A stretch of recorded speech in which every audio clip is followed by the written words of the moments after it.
Yeah.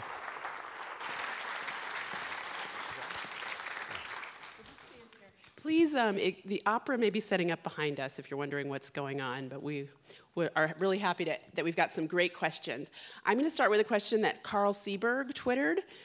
I'm going to give this question to Kevin. Can you speak on geoengineering as a possible fix for climate change, specifically using aerosols? Geoengineering with aerosols is the idea behind emulating a volcano by putting aerosol pollution up into the stratosphere to block the sun, and it certainly produces a cooling of the planet. However, the problem we're creating is one of increasing carbon dioxide in the atmosphere, which blocks the outgoing radiation. In between the incoming radiation from the sun and the outgoing radiation is all of our weather and climate system, all of the water cycle. And so one of the consequences of blocking the sun is not just to produce a cooling, it also changes the water cycle, and it's apt to produce droughts around the world. After Mount Pinatubo went off, there were more droughts around the world in the following year than any other year on record in the last 50 years, which is about as far back as we can go. In addition, that kind of geoengineering does not solve the problem of the increased acidity of the ocean.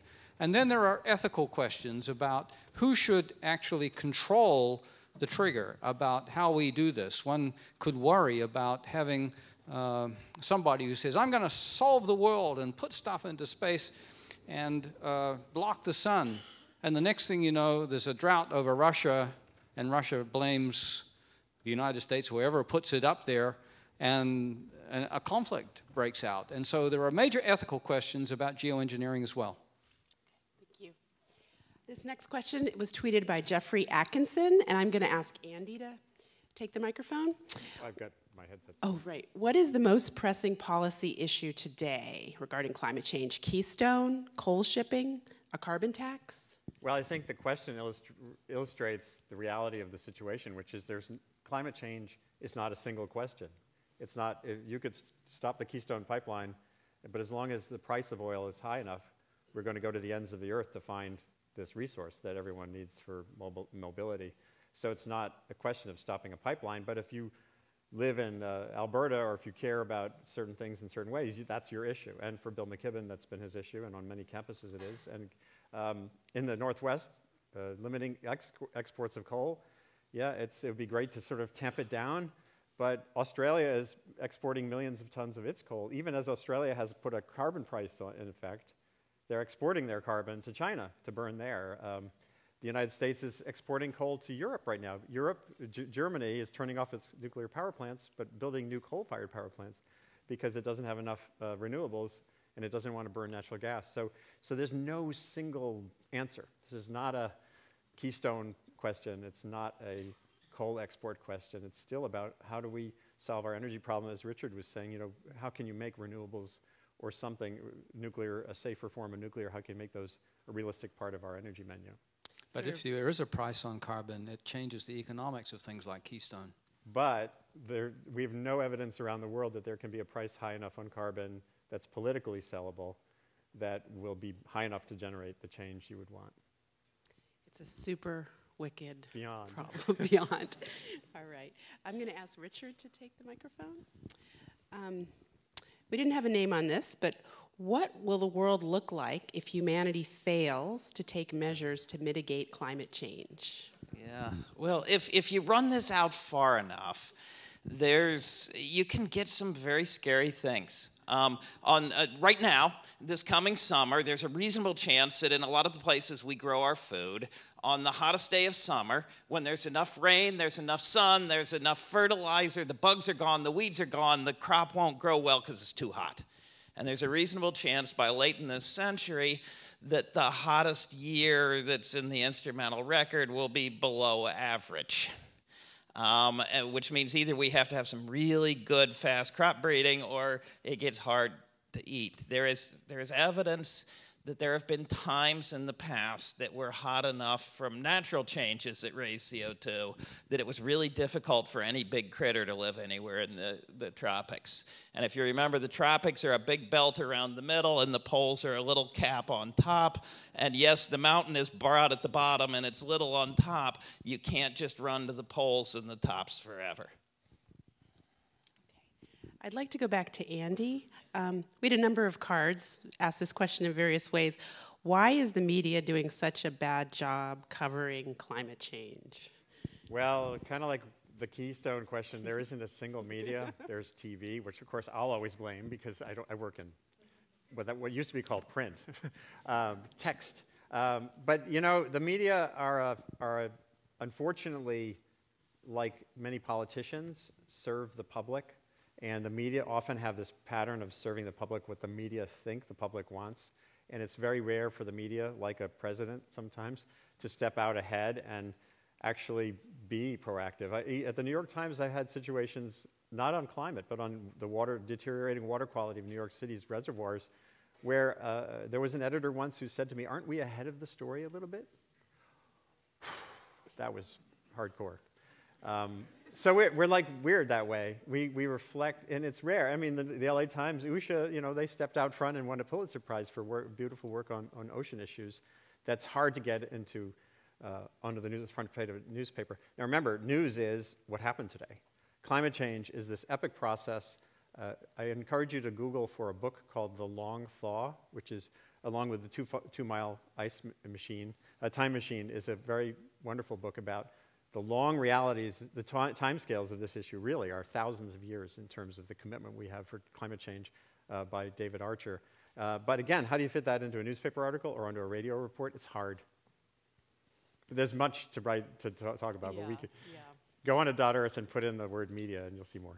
Yeah, I can briefly add that for at least a decade, there was a very sophisticated political machinery trying to fight the idea that the climate was changing. And I think they took advantage of the media's general attempt to be fair and give both sides of the issue. And I kind of had, I think, maturity as a journalist when I realized, well, if 97% of scientists think this is happening, it probably is. And so it's not really fair to give both sides if most people, some people think the Earth is flat, and we don't give that side in our stories. So I think climate coverage is maturing. I wish there was more of it, but it's another longer story. Okay, well, I love all these questions from Boeing engineers. We have a big Boeing turnout, it looks like, in our crowds. Here's a, so I'm going to give you yeah, we need some technical geekery because this is Seattle Science Festival. Kevin, I'm going to ask you to answer this one. How would large-scale implementation of wind turbines alter the climate, i.e. through reduction of atmospheric kinetic energy?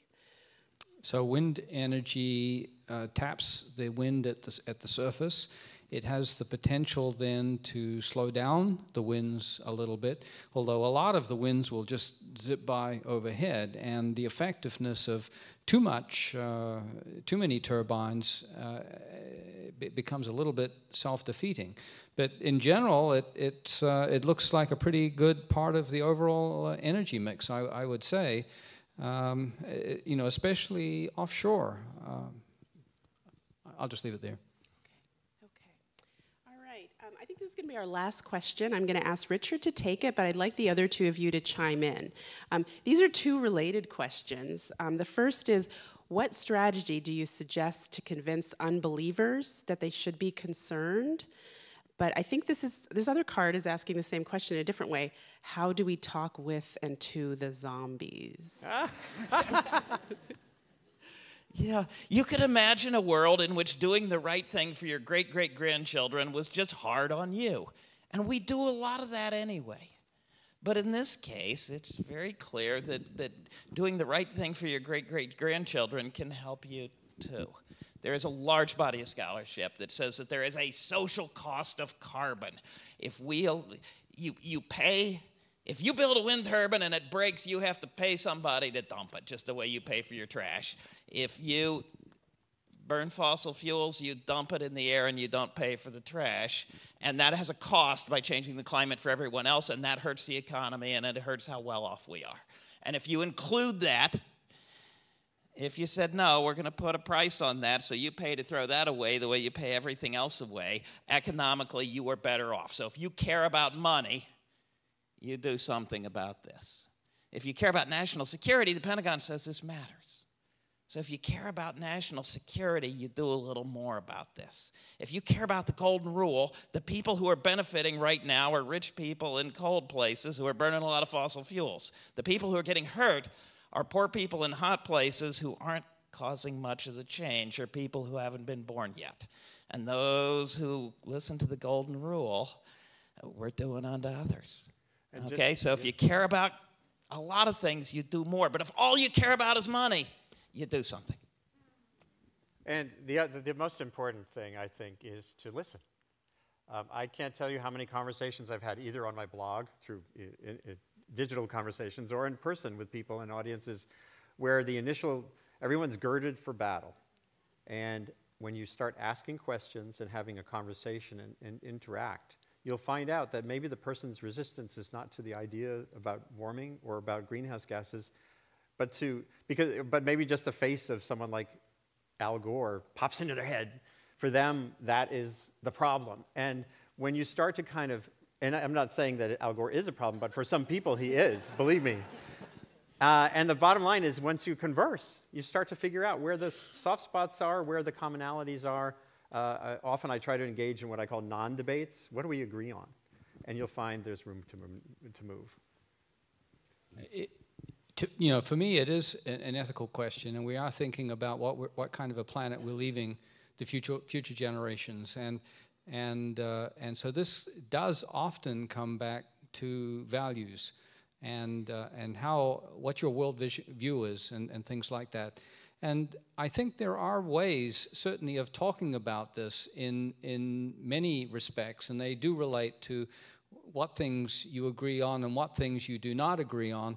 And what is the moral and ethical things that we should be doing, regardless, because of the impacts on the planet. I think the biggest impacts are very likely to be on water, and ultimately on things like drought and the ability of ecosystems and agriculture to exist where it is now. And these are quite worrying. Okay, thank you. Thank you. Thank you all. Thank you. Thanks.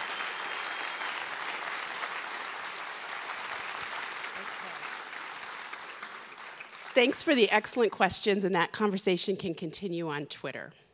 Now, for the final part of our evening, our opera performance, I want to introduce by saying I'm an Air Force brat turned roving journalist, so I've lived in most parts of these United States, but now I'm proud to call myself a Seattle resident, and no place is so connected to its environment as we are here in the Pacific Northwest. I mean, we see our mountains and our waters and our clouds. We see those a lot too.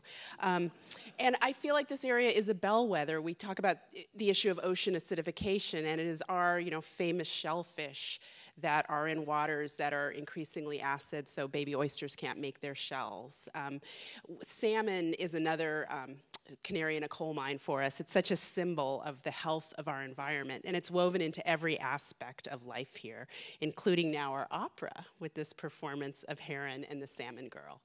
I'd like to introduce Sue Elliott. She's the Director of Education for the Seattle Opera, a musician herself and master swimmer. She has spent 16 years making opera matter by connecting the fantastic music, performance, and drama of opera to communities, schools, and public events like this one. Please welcome Sue Elliott.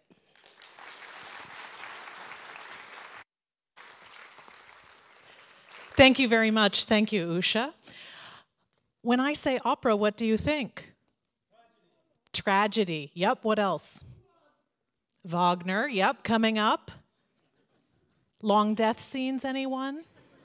We do it better than most, let me tell you. We have so much practice at those long death scenes, but luckily our sopranos are extremely resilient. When I was watching what they call the sizzle, which was that wonderful opening video, this evening, one of my takeaways was that science equals understanding. And as I'm sitting back there and thinking, well, what place does the opera really have at the Seattle Science Festival? had to think about it a little bit, but then I realized that opera for me equals meaning.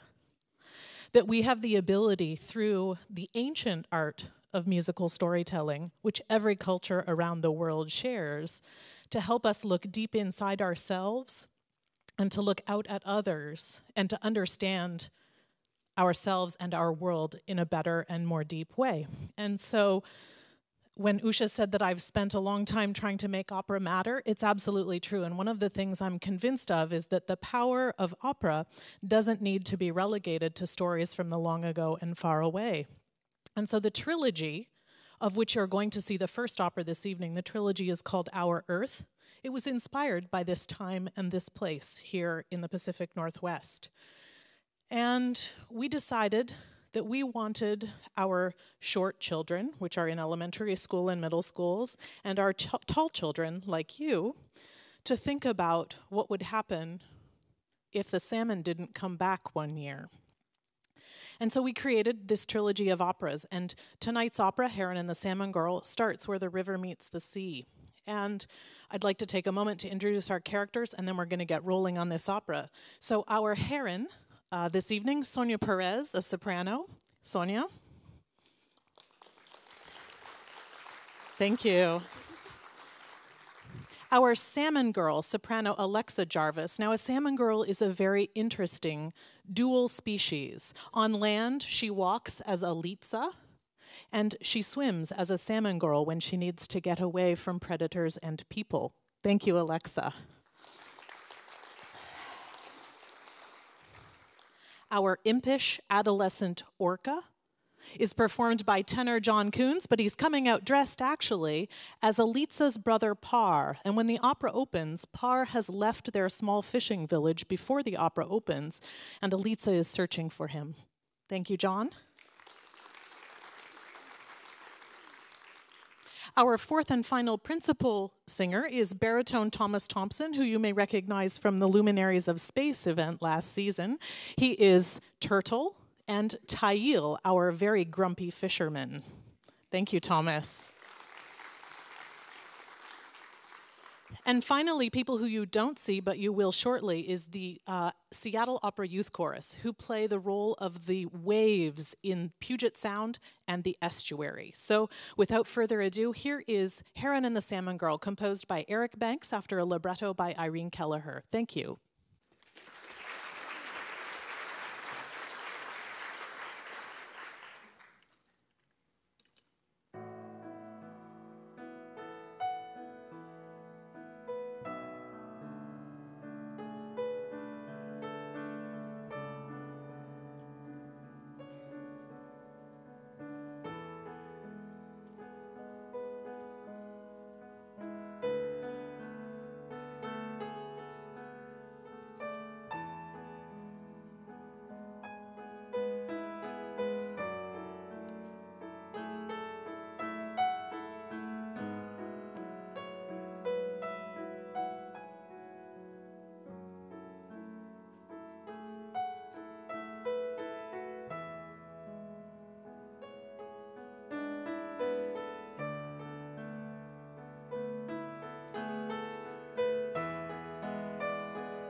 Cannot afford to be too patient. Oh, Jacques, please be quiet. I am quite content to wait here for someone. Heron, why are you always standing there like a statue? You are so boring. Orca, please leave me alone. I have my own way of doing things. Where are all of the salmon? Sparqua, why won't you answer me? I think that you should probably leave her alone. How can you possibly catch anything when all you do is stand there? Calculate. If I were you, I would be careful about what you say. Perhaps I should remind you that Sparqua ate my sister. Hey there, great big blue heron. What would you say if I... Calculate! You are the most annoying creature in the entire. If you don't leave me alone right now, I am going to scream!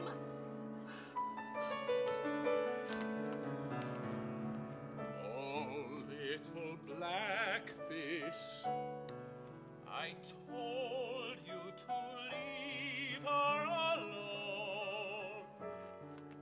Indeed, the heron is patient, but also very hungry. She has been waiting for such a long time, longer than any of us have been waiting. But the salmon are still not running. And all of us are wondering why.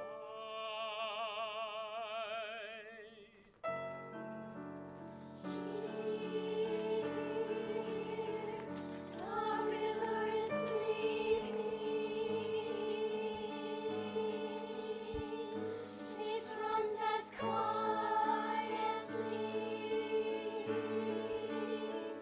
as a storm.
am so lonely without you.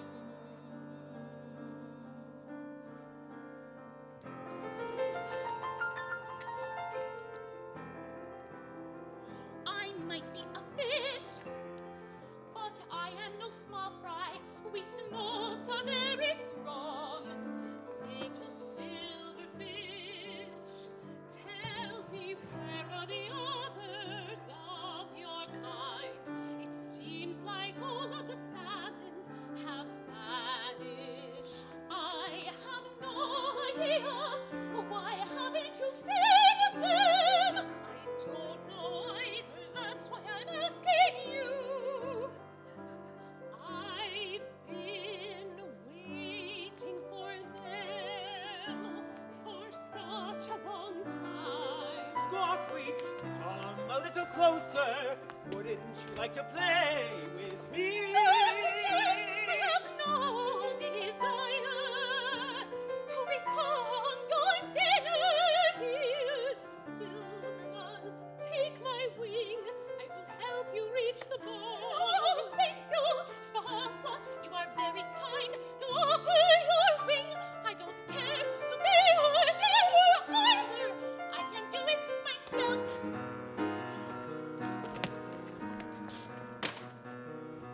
With all of my nets and hooks and spears, the barges and ships obey me. So proud of himself, so arrogant. Impatience will be his downfall. The cloudy skies now over my head will clear for my ship just like opening city bridges. I never croak, I quietly wait. I balance my wings against all of the ocean breezes and watch the water down. And deep within the sound, the salmon cannot hide from me. Not if they swim to me first. After all, I've got the biggest mouth. Get out of here, little Orca. You are scaring away all the fish. I am too handsome to scare away anyone. Oh, Sparkle, the storm is here. Thunderbirds beat their wings and cause our waters to rise and fall. The storm approaches. The storm approaches. And pods of orcas frolic among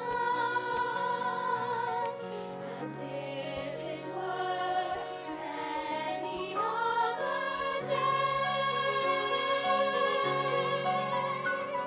The sinewy kelp takes root beneath us, where the clattering crabs scramble and dance, and the gooey ducks burrow deep below the ocean floor. Between the waves of the sound, the waves of the sound are wild and free, like all good things. We are wild and free, wild and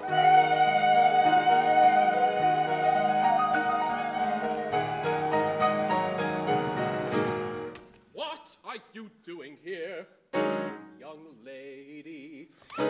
Who do you think you are? A stowaway? How did you board this ship? What do you think this is? A ferry boat? Come over here.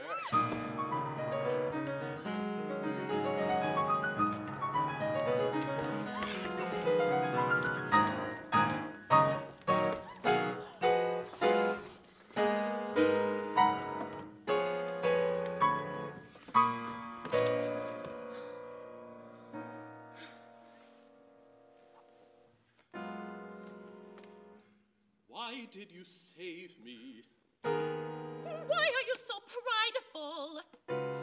I could ask the same of you. What do you know of me? The Heron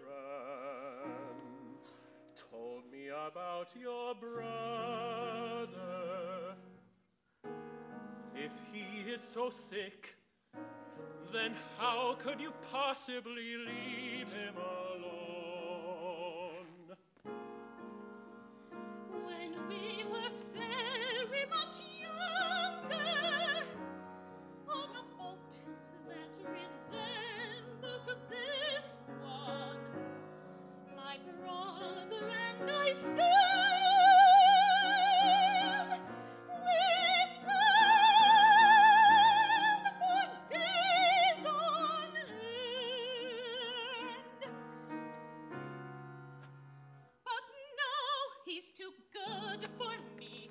He has made a new home for himself. Yes, and I will have no part in it.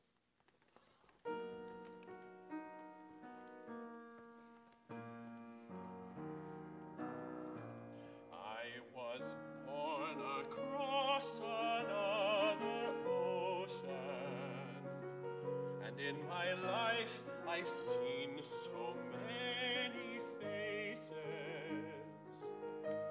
It's true that home can be in many places, but this sound is the only home for me. With cedar boats on rocky shorelines and sandy clams in the ocean air, I love you, say, more than anywhere. This sound is the only home for me. Oh, how horizon catches the sunset's glow on the salty marsh in the canopy. A fog drifts through my alder tree. Indeed, this sound is the only home for me. And also me.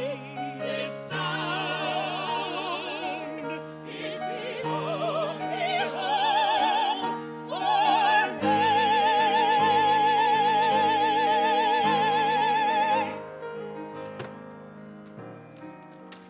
We're here. Welcome to the harbor. Where are you going? I can't follow you any closer to the city. Wait here, calculate. We must sail a little farther so that we can dock in the bay. I won't be gone for very long. These are my tidelands, where the river meets the sea. We are slow and silky and fleet. We are strong and salty and drifting and changing rivers meets the sailing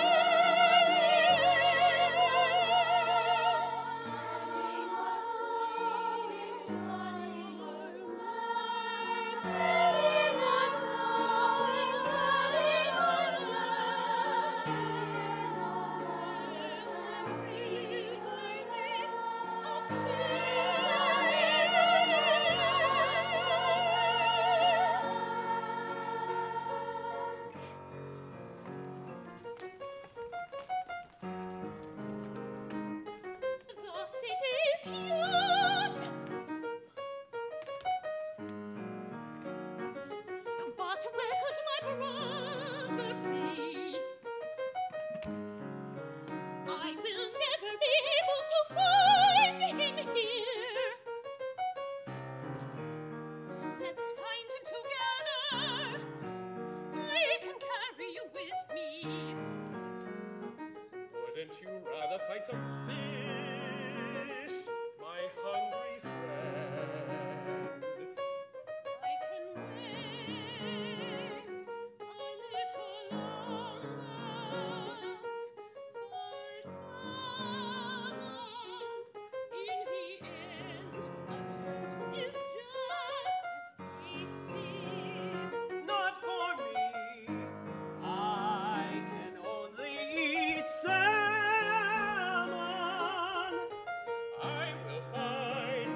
luck to both of you.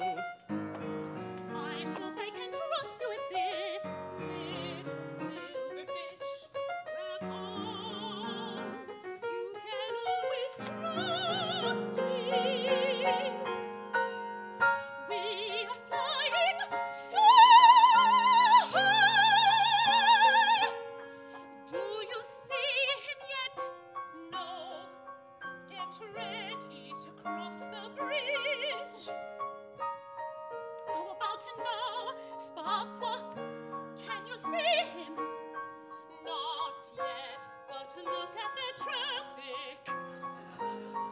Palitza, where are you?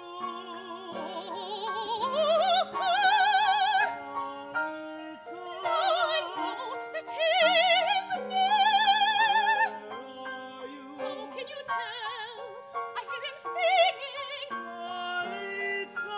would recognize his voice anywhere. Down there, I see him now. Palitza, where are you? Whenever will you find me? I really could use your help right now. Or is that you? Palitza, over here. After you left, After I I told myself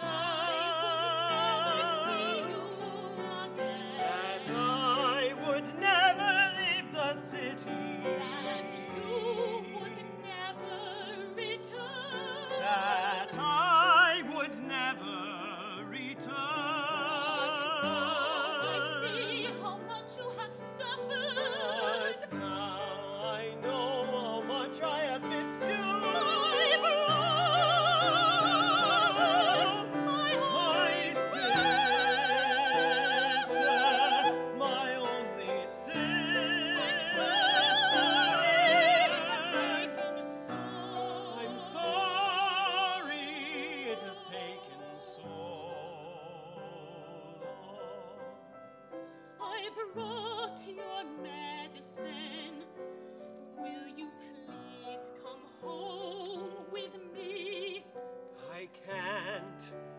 I don't have the strength. Then I will take care of you But here. Palitza, I know you cannot stand the city. Yes, Par, while that may be true, I love my brother more. Until you are better, I will stay here with you. She keeps a vigil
All right, well, I wanted to thank all of you for coming. This has been a phenomenal evening, and thank you all so much for joining us for this time. I wanted to take a moment to thank our pianist, Dwight Beckmeyer.